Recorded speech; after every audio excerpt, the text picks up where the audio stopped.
Every spring you're told the same lie. Water your plants every single day or they'll die. So you drag the hose around all summer, you watch half of them shrivel anyway, and come fall you're back at the garden center buying replacements. The thirstiest plants on their shelves are the ones that make them the most money because you have to keep buying them. There are plants that want you to ignore them. Once they settle in, watering them actually makes them worse. These are 13 of them. Late July, hottest week of the year, and the only corner of my yard still in full bloom is the one I planted and walked away from. Number 13. Sedum, sometimes sold as stonecrop. Sedum stores water inside its own thick fleshy leaves, the same way a camel carries it. That is the whole trick. When a heat wave rolls through and your annuals are flat on the ground begging for a drink, sedum is sitting there full and upright, living off the water it banked weeks ago. It is hardy across zones 3 through 9, which covers almost the entire country, and you can pick up a 4-inch pot for $3 to $5. The upright kind, called Autumn Joy, grows about 2 feet tall and pushes out big flower heads that start dusty pink in late summer, turn copper in September, and finish a deep russet by October. 3 months of changing color, and it asks for nothing but sun. The planting trick that saves you money is simple. Sedum roots from a broken-off stem. If a piece snaps during planting, do not throw it away. Push the bare end into the soil and it grows into a whole new plant. Try that with a $6 petunia and watch it rot. Then there is the part nobody mentions. When everything else is winding down in late summer, butterflies blanket those flower heads. You did not plant a butterfly garden. You planted a tough succulent that happens to feed them for free. Number 12. Russian sage. Russian sage is the plant that makes your neighbors think you hired a landscape designer. It throws up airy spikes of lavender blue flowers, 3 to 4 feet tall, floating over silvery foliage from July straight through September. It looks architectural, the kind of thing that costs you a few $100s when a professional installs it in a commercial planting bed. A nursery pot runs $5 to $8. It is hardy in zones 4 through 9, and its entire care sheet is 2 words: full sun. That is it. It shrugs off drought, heat, wind, lousy soil, and deer, and the silvery stems stand up through winter, so the garden still has bones when the flowers are gone. Plant it where the hose never quite reaches, because watering it past the first season just makes it flop open in the middle and sprawl. Lean and dry is exactly how it wants to live. Cut it back to about 6 inches in early spring, and it rockets right back up. What sells most people on it is the smell. Brush the foliage and it releases a clean sage-like fragrance that bees track from across the yard, so a $5 plant ends up doing the work of a fragrance shrub and a pollinator magnet at the same time. Number 11. Gaura, sometimes called whirling butterflies. Gaura is one of those plants experienced growers love and beginners never reach for, mostly because it does not scream for attention on the nursery shelf. Give it a season in the ground, though, and it turns into a cloud. Slender stems wave above the plant with small pink or white flowers on the tips, and every breeze sets them dancing, which is exactly how it earned the whirling butterfly's name. It is hardy across roughly zones 5 through 9 and runs about $4 to $6 a pot. What makes it a drought plant is underground. Gaura sinks a deep taproot that reaches down to moisture long after the top inch of your soil has baked dry, which is the same reason you should never coddle it with constant watering. Soggy ground rots that taproot fast. Plant it in a sunny, well-drained spot and then leave it be. The real payoff is the bloom time. Gaura keeps flowering from late spring well into fall, longer than almost anything else on this list, so that one airy cloud of movement carries your bed through the whole season, while the thirsty annuals around it are long gone. Number 10. Blanket flower or Gaillardia. Blanket flower is a native wildflower that grows in sand dunes, open prairie, and the gravel medians of Texas highways. If a plant can bloom in the strip of dirt between 2 lanes of traffic with zero irrigation, it can handle the worst corner of your yard. It blooms in bold rings of red, orange, and yellow from early summer through fall, sometimes all the way to October in warmer zones. A 4-inch pot costs about $4 to $6 and fills a 2-foot spread by the end of the first season. It is hardy in zones 3 through 10, and the garden center will never volunteer this part. Blanket flower does worse in rich soil. Pile on the expensive compost and the bags of fertilizer they love to ring up at checkout, and you shorten the plant's life and get fewer flowers. Poor, sandy, sharp-draining ground is what makes it bloom longer and harder. So skip the soil amendments entirely for this one. The best part is how long the show runs on neglect. The worse you treat it, within reason, the better it performs, and a sweep of these in a dry bed will outbloom anything you paid triple for. Number 9. Sea holly or Eryngium. Sea holly looks like it belongs in an expensive florist's cooler, not a no-fuss garden. It produces steel blue, almost metallic cones surrounded by spiky, silver blue collars, and the whole plant takes on that electric blue color in full sun. People do not believe it grows this easily. It is hardy across roughly zones 4 through 9 and costs around $5 to $8 a pot. Like Gaura, it runs a deep taproot, which is its drought insurance, and also the reason you plant it once and never move it. Disturb that root and you set it back a year. Put it in lean, dry, sunny ground and forget it exists. The benefit that makes this plant pay for itself is the vase. Sea holly is one of the best cut flowers and dried flowers you can grow. Cut the blue stems and they hold their color in a vase for a week, or hang them upside down to dry and they keep that steel blue shade on a shelf for months. A single plant gives you arrangements all summer that a florist would charge real money for, off a perennial that drinks almost nothing. Number 8. Lamb's ear. Lamb's ear is the plant kids reach out and pet without being told to, because the leaves are covered in soft silver fuzz that feels exactly like an animal's ear. That fuzz is not just for show. Those tiny hairs shade the leaf surface and cut down how fast the plant loses water, which is part of why lamb's ear sails through heat and drought that wilts everything around it. It is hardy in zones 4 through 9, and you can find it for $3 to $5 a pot, often less, because it spreads so readily that gardeners are always splitting it and giving it away. That is your real money tip with this one.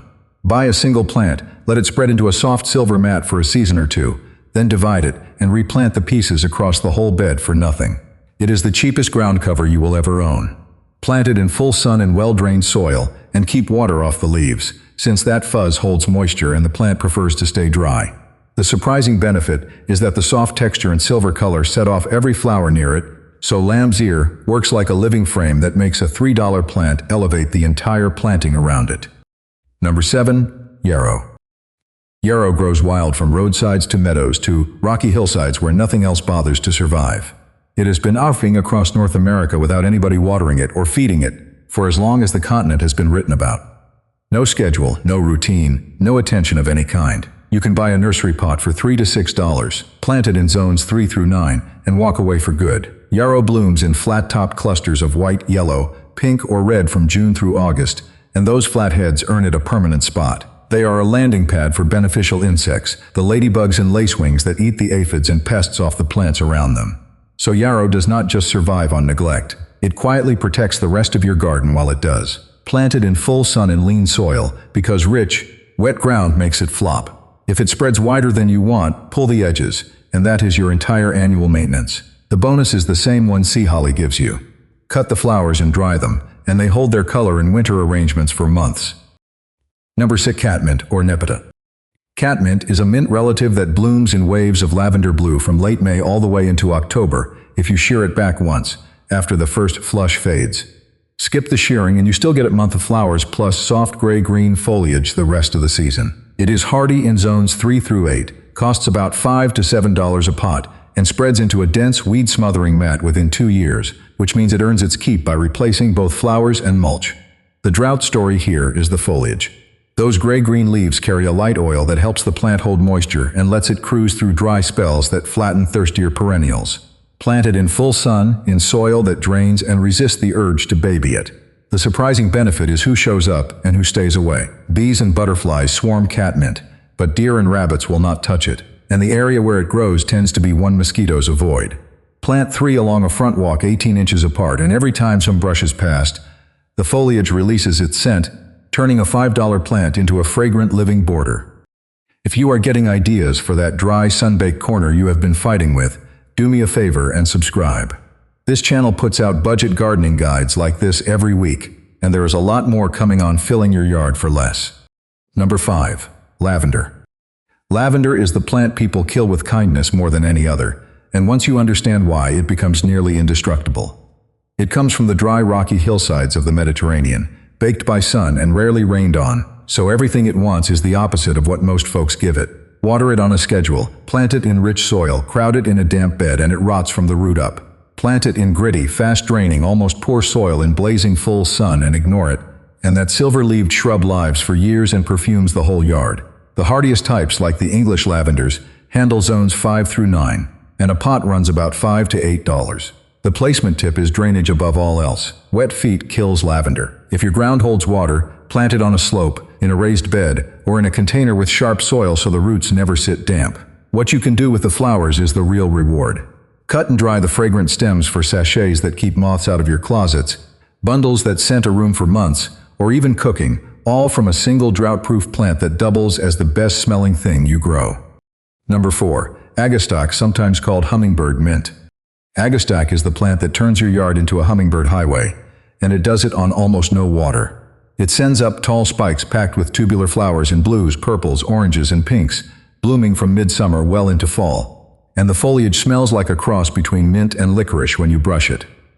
It is hardy across roughly zones 5 through 10 depending on the variety, and runs about $5 to $7 a pot. The drought toughness comes from those aromatic, slightly resinous leaves, which hold moisture and let the plant power through heat that wilts softer perennials. The catch, and it is the same catch as lavender, is drainage. Agastache will not survive a wet winter in heavy soil, so plant it high and dry in full sun and never let it sit in standing water. The payoff goes beyond the hummingbirds, though they are the headline act all summer. Bees and butterflies work it just as hard, so a single plant becomes the busiest pollinator stop in the garden, and it does all of that while you keep the hose coiled up on the wall. Number 3. Coneflower or echinacea. Coneflower is the purple workhorse of the dry garden, and it has a quality almost no store-bought plant shares. It performs better when you do less. Echinacea thrives in lean, poor soil where fancier perennials sulk and die, and a garden center pot costs $4 to $7. It is hardy from zone 3 all the way to zone 9, which is most of the map, and it blooms for 6 to 8 weeks in midsummer with those classic purple petals and copper centers. Overwater it and overfeed it, and you get floppy, weak stems that fall over in the first storm. Neglect it in dry, rocky ground, and you get sturdy, upright plants covered in flowers. The plant is telling you plainly that the hose and the fertilizer bag are working against you. Plant it in full sun and then leave it alone. The reward runs into winter. Leave the spiky seed heads standing instead of cutting them back in fall, and goldfinches will perch on them and pick out the seeds all through the cold months, giving you a free bird show off a plant you already stopped watering in July. Number 2. Ice plant. Ice plant might be the most dazzling thing on this entire list, and it survives conditions that would cook almost anything else. It is a low, creeping succulent that hugs the ground and explodes into neon flowers, electric magenta, orange, yellow, and pink, that look almost too bright to be real. It is hardy across roughly zones 5 through 9 and runs about $4 to $6 a pot. Because it is a succulent, it banks water in its tiny bead-like leaves, so it laughs off the kind of heat and drought that flattens normal ground covers. This is the plant for the worst spot you own. The strip of gravel by the driveway, the blazing south-facing slope, the cracks along a stone path where the heat radiates up off the rock and nothing will grow. Plant it there in full sun and sharp draining soil and stand back. It cannot tolerate wet, heavy ground in winter, so drainage is everything. What wins people over is the sheer coverage. A few small plants spread into a living carpet of color that smothers weeds, holds a slope in place, and turns your hardest, driest dead zone into the most eye-catching patch in the yard. Number 1. Yucca. I am ending with yucca because if drought-proof had a poster child, this would be it. Yucca is an architectural plant with stiff, sword-shaped, evergreen leaves that hold their shape and color straight through summer scorch and winter cold alike. It is hardy across a remarkable range, with the toughest types like Adam's needle surviving zones 4 through 9, and a pot costs around $5 to $10. It runs a deep, anchoring root system that pulls moisture from far below the surface, which is why an established yucca can go through a brutal dry spell without you ever lifting a hose. Watering it regularly does the opposite of help, rotting the crown and undoing everything that makes it tough. Plant it in full sun in the driest, sharpest draining ground you have, the spot where you have given up on everything else, and it stands there like a sculpture for decades. Then comes the flower. Once established, yucca sends up a towering spike, sometimes several feet tall, packed with creamy white bells that glow at dusk and draw pollinators, including moths that visit it after dark. So the toughest, most ignored plant in the whole yard rewards you with one of the most dramatic blooms of the year, off a plant you were specifically told to leave alone. So there is your list. 13 plants that do not want your hose, your fertilizer, or your worry. Plant them once in the right, dry, sunny spot, walk away, and let them do what they have done in the wild for thousands of years without a single person watering them. The garden center will keep its annuals up front, banking on you coming back every spring with another empty cart. You do not have to play that game anymore. If stories like this help you spend less and grow more, there is a lot more of it on the channel.